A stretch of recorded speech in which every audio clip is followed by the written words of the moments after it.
Oke Mas Farhad, bagaimana tanggapan Mas Farhad sendiri mengenai kasusnya Jessica? Ya, kalau kasus Jessica itu merupakan satu coretan pilu yang dimana fakta-fakta yang terungkap dan setelah dianalisa ternyata ada beberapa kejanggalan-kejanggalan yang walaupun terbukti tapi ada sesuatu yang dianggap menyimpang daripada hukum acara, terutama pembuktian di visum ya, dan di forensik, dan di mana saya mendapat berita bahwa itu di formalin, artinya tidak di visum, dan akibatnya ada kejanggalan lah kira-kira, sehingga sampai saat ini saya masih yakin Jessica tidak meracun, karena nggak logis saja. Tidak ada kejadian bahwa Jessica itu memasukkan racun atau menyuruh orang di situ meracunin.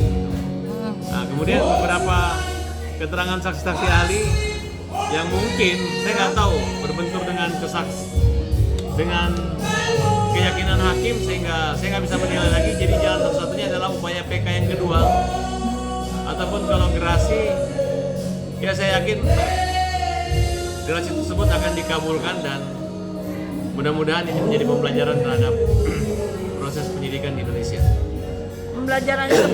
Maksudnya pembelajaran yang seperti apa Bang? Artinya apakah ada yang salah atau gimana Bang?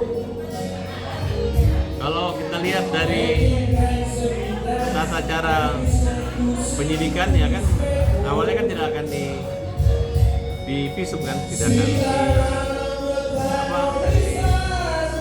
otopsi. Nah, tapi ternyata 3 hari kemudian otopsi. Nah, kemudian slogan lebih baik membebaskan 1000 orang yang bersalah daripada menghukum 1 orang yang tidak bersalah. Nah, biar bagaimanapun, siapapun yang menjadi si Jessica, kalau dia merasa tidak pernah membunuh atau meracun, dia tidak akan pernah meminta maaf atau mengaku bersalah.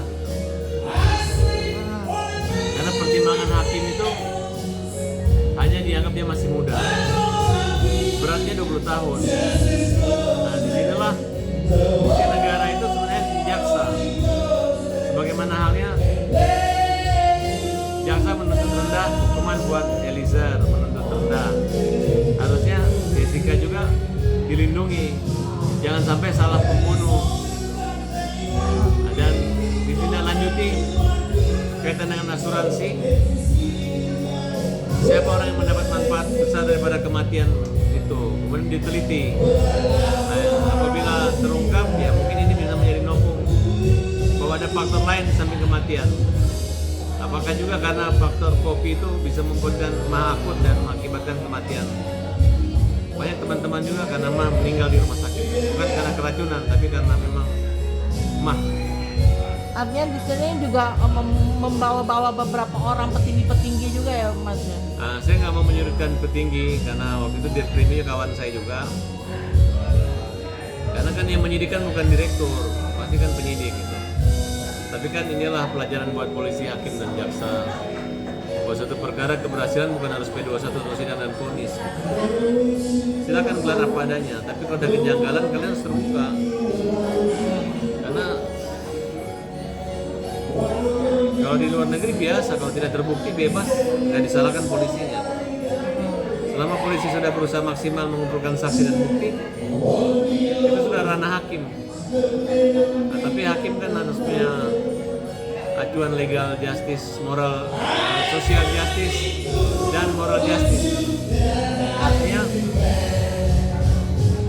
kalau dia menghukum, tiba-tiba salah menghukum, dialah yang dihukum di akhirat nanti.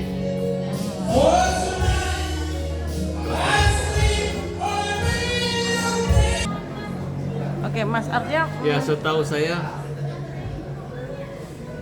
saya fungsi peranan yudikatif, legislatif, eksekutif itu berbeda. Kalau fungsi eksekutif legislatif itu ada pada jaksa, tapi dia lebih cenderung ke mewakili negara, sedangkan yang independen itu yudikatif itu ada di majelis hakim. Jadi tidak ada kekompakan itu adalah dalam keadilan. Tapi kalau hakim melihat ada kekurangan kelemahan, jangankan dalam bentuk pembuktian, dakwaan yang cacat aja harusnya dia menolak. Tidak ada lagi persekongkolan atau kerjasama atau tidak enak gitu. Dan kalau seorang dibebaskan ya polisi nggak usah takut. Mungkin tidak maksimal, makanya polisi jangan main tahan-tahan sembarang orang. Biarkan aja yang tahan nanti setelah putusan mahkamah atau putusan pengadilan. Karena upaya penahanan itu kalau misalnya hanya kekuasaan, ya itulah yang terjadi, dipaksakan, takutnya habis masa penahanan dan lain sebagainya. Contoh pembunuhan di Subang, 2 tahun tidak terungkap, akhirnya mengaku. Artinya sebenarnya ada kejanggalan di situ juga, adanya pihak polisi yang ya mungkin terlibat melindungi pembunuh sebenarnya gitu. Nah, tapi saya yakin tidak ada kejahatan yang sempurna dan itu adalah ibarat menyimpan bangkai, pasti akan kecium. Hanya menunggu waktu saja. Ya mudah-mudahan Indonesia bisa memberi contoh bahwa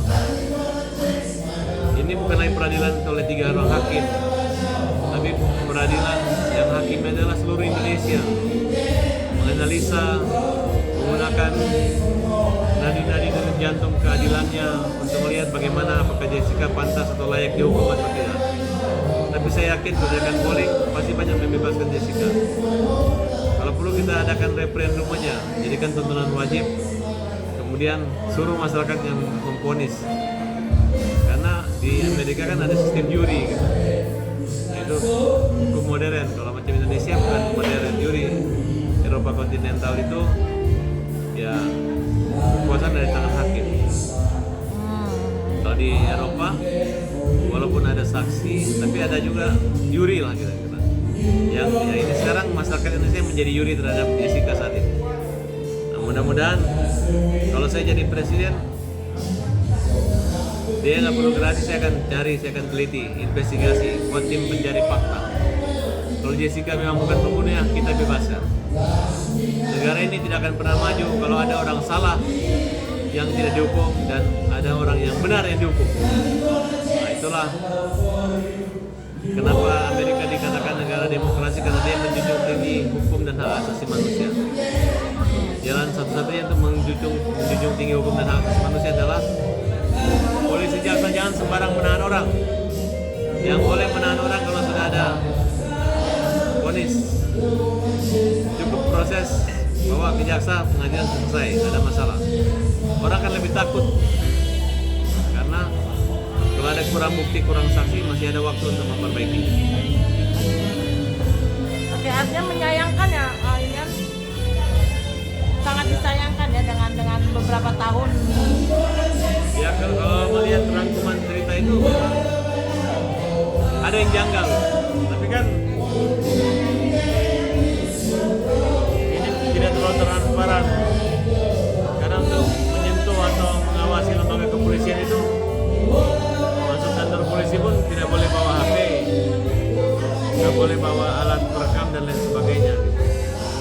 Kita masuk ke kantor polisi nggak boleh bawa HP. Dengan polisi di dalam main HP terus, kita bisa dipoto dia ada CCTV, sedangkan kita nggak bisa memoto balik gitu. Kalau dilihat moto kita dihapus.